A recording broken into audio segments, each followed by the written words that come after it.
Baik, selamat siang teman-teman. Selamat siang Pak. Di sini saya akan menjelaskan rancangan acak lengkap faktorial.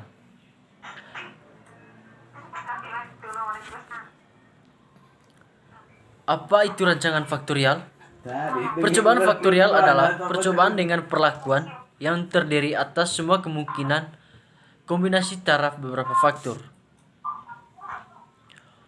Ciri percobaan faktorial yang pertama, setiap satuan percobaan menerima lebih dari satu faktor.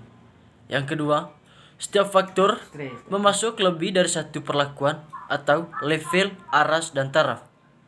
Yang ketiga, setiap kombinasi atau perlakuan antar faktor diulang. Sebelumnya, ini adalah detail lengkap dari RAL biasa dengan RAL faktorial, di mana di RAL atau rancangan acak lengkap atau rancangan teracak sempurna atau RTS. Di rancangan acak lengkap hanya terdapat satu faktor, misalnya bahan pengental. Di RAL faktorial atau RTS faktorial, di situ bisa terdapat dua faktorial atau lebih, misalnya bahan pengental dan konsentrasi pengental. Itu adalah salah satu perbedaan antara rancangan acak lengkap atau RAL dan rancangan acak lengkap faktorial atau RTS faktorial. Baik, seperti sebelumnya, detail lengkap dari apa itu beda RAL biasa dengan RAL faktorial. Jadi di sini bedanya di jumlah faktor. Kalau di RAL atau RPS kita hanya meneliti satu faktor ke parameter yang mau diteliti. Sedangkan kalau RAL faktorial kita bisa pakai dua faktor atau lebih. Jadi itulah perbedaan RAL dan RAL faktorial. Baik, pertama di sini karena faktornya ada dua, kita bisa tahu pengaruh utamanya faktor A dan pengaruh utamanya faktor B, serta interaksi antara faktor A dan faktor B. Karena perlakuannya lebih banyak, otomatis data yang kita bisa olah itu akan lebih banyak. Kita bisa tahu kalau faktor A dan faktor B itu digabungkan atau dianalisis. Yang berikut, baik, untuk menghitung arah satuannya itu kita punya tabel khusus. Jadi di sini kalau misalkan dalam pengertian yang sebenarnya, di sini kita bisa melihat ada banyak kolom dan baris. Di RL atau RAL kita punya sumber keragamannya adalah A, B, galat dan total, di mana A ini adalah faktor A dan B adalah faktor B dan AB-nya adalah interaksi. Jadi yang berikut ada namanya derajat bebas, kemudian jumlah kuadrat, kemudian kuadrat tengah, F hitung, dan F tabel. Oke, baik. Selanjutnya kita ke contoh soal. Di sini kita bisa lihat berkaitan dengan contoh soalnya, itu di mana seorang mahasiswa ITERA sedang melaksanakan penelitian tentang pengaruh konsentrasi prebiotik atau GOS dan lama penyimpanan terhadap kadar laktosa pada es krim. Jadi di sini kita bisa lihat ada dua faktor, yaitu konsentrasi prebiotik atau GOS dan lama penyimpanan terhadap kadar laktosa pada es krim. Yang kedua, faktor lama penyimpanan 1 hari dan 30 hari, dan konsentrasi prebiotik 2%, 3%, dan 4%. Berikut kadar laktosa satunya dalam persen. Berikut adalah data pengamatan. Kita masuk ke tabel. Di sini kita terdapat satu buah tabel yang besar. Nah, di sini konsentrasi gauge-nya itu ada di bagian atas dan di sebelah kirinya ada lama penyimpanan. Jadi dia intinya mengcompare dan maksudnya mengcompare antara dua es krim 1 hari disimpan dengan 30 hari penyimpanan. Jadi intinya pengaruh atau tidak pengaruh. Baik, selanjutnya kita masuk ke dalam pembahasan. Nah, untuk pembahasan di sini, jadi di sini untuk mempermudah perhitungannya, yaitu karena nanti kita memperhitungkannya dengan cukup detail. Jadi di sini kita butuh penyederhanaan juga. Jadi angka yang ada di sini saya mengambil satu contoh yaitu 18,56. Jadi di sini misalnya dia hasil dari penjumlahan 4 ulangan yang ada di sini atau yang tertera dalam tabel ini. Kalau 17,36 ini dia itu penjumlahan ulangan untuk yang 3% per 1 hari. Begitu pula seterusnya. Jadi kita menjumlahkan semua yang ada di sini, kemudian yang per baris juga dijumlahkan dan per kolom juga dijumlahkan. Semua hingga sampai pada total semuanya. Oke, baik. Kita masuk ke langkah yang pertama. Jadi di sini langkah pertama itu kita menghitung derajat bebas. Jadi sebelumnya itu ada tabel sumber keragaman, di mana AB galat dan total. Langkah pertama menghitung DB galat, di mana untuk A itu sama dengan jumlah taraf faktor dari faktor A. B-nya itu jumlah taraf faktor dari faktor B. Sedangkan R itu jumlah ulangan data yang dilakukan. DBA sama dengan A dikurang 1 sama dengan 2 dikurang 1 sama dengan 1. Yang kedua, DBB sama dengan B dikurang 1 sama dengan 3 dikurang 1 sama dengan 2. Sedangkan untuk DBAB sama dengan A dikurang 1 dikali B dikurang 1 sama dengan 2 kurang 1, 3 kurang 1 sama dengan 2. Untuk DB galatnya itu AB sama dengan R dikurang 1 sama dengan 2 dikali 3. Jadi untuk 2 dikali 3 ini sama dengan A dikali B.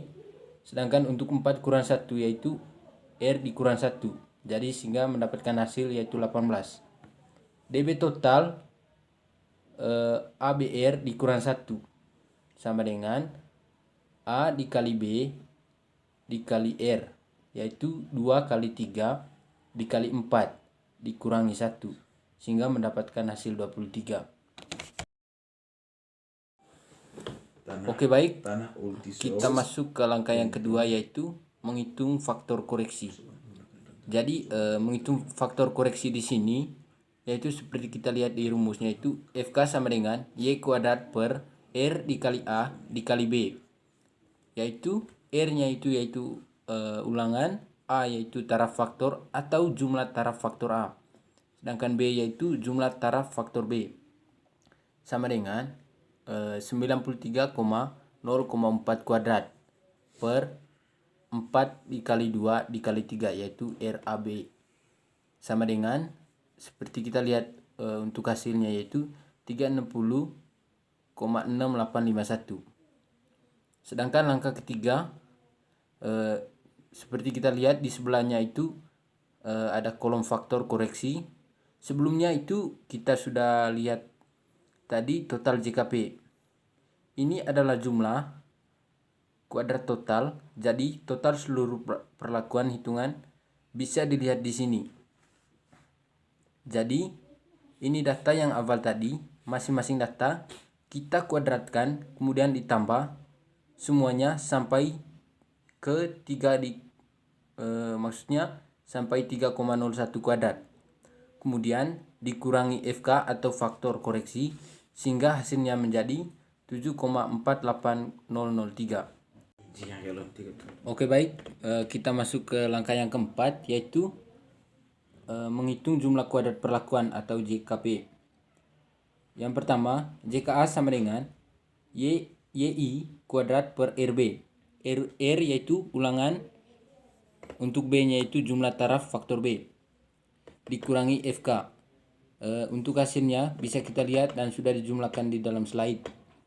Untuk JK AB sama dengan sigma IJ YIJ kuadrat per R. R-nya yaitu ulangan, dikurangi FK, dikurangi JKA, dikurangi JKB, sehingga mendapatkan hasil dan sudah dijumlahkan seperti yang kita lihat di dalam slide. Untuk JKB-nya sama dengan sigma I YI kuadrat per RA dikurangi FK, dan hasilnya juga sudah tertera dalam slide. Oke, selanjutnya kita masuk ke langkah yang kelima, yaitu menghitung jumlah kuadrat galat atau JKG, di mana jumlah kuadrat galat sama dengan JKT dikurang JKA dikurang JKB dikurang JKAB sama dengan 7,48003 dikurang 5,5488 dikurang 1,4042 dikurang 0,0121, sehingga mendapatkan hasil 0,5152. Untuk langkah 6-nya itu di sini kita membuat tabel analisis ragam beserta nilai F tabelnya. Seperti kita lihat untuk tabelnya, yaitu untuk sumber keragaman A yaitu lama penyimpanan, untuk B-nya itu cons probiotik, AB galat dan total. Oke baik, langkah yang ketujuh yaitu menghitung kuadrat tengah perlakuan, di mana KT atau kuadrat tengah A sama dengan JKA per DBA sama dengan 5,5488 per 1 sama dengan 5,5488. Untuk KTB-nya itu sama dengan JKB per DBB sama dengan 1,4042 per 2 sama dengan 0,7021. Untuk KTAB sama dengan JKAB per DBAB sama dengan 0,0121 per 2, sehingga mendapatkan hasil 0,0061. Untuk KTG sama dengan JKG per DBG, maksudnya JKG per DBG sama dengan 0,5152 per 18 sama dengan 0,0286. Untuk langkah 8 yaitu menghitung F hitung dan melihat F tabel. Baik, untuk langkah 8, yang pertama, jika pada perlakuan interaksi ternyata berbeda nyata, maka harus dicari tahu beda nyatanya seperti apa. Jadi di sini harus dilakukan uji lanjut. Ketika hasilnya nyata, maka pengaruh utama perlakuan diabaikan. Jadi maksudnya yaitu fokus saja pada interaksinya. Yang kedua, jika perlakuan interaksinya ternyata tidak boleh nyata, maka fokus pada perlakuan utamanya. Jika perlakuan utamanya berbeda nyata, harus dilakukan uji lanjut juga. Untuk langkah 9 yaitu membuat kesimpulan. Yang pertama, lama penyimpanan A. Karena F hitung lebih besar dari F tabel, maka H0 ditolak. Artinya ada beda nyata pada faktor lama penyimpanan terhadap kadar laktosa pada es krim. Yang kedua, konsentrasi prebiotik B. Karena F hitung lebih besar F tabel, maka H0 ditolak. Artinya ada beda nyata pada faktor konsentrasi prebiotik terhadap kadar laktosa pada es krim.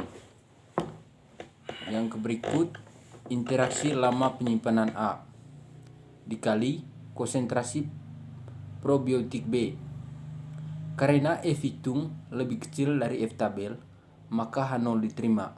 Artinya Tidak ada beda nyata pada interaksi kedua faktor tersebut terhadap kadar laktosa pada es krim. Oke, baik, itu saja tadi hasil dari pembahasan dari kelompok kami. Saya atas nama Boniface Jaleh mengucapkan terima kasih.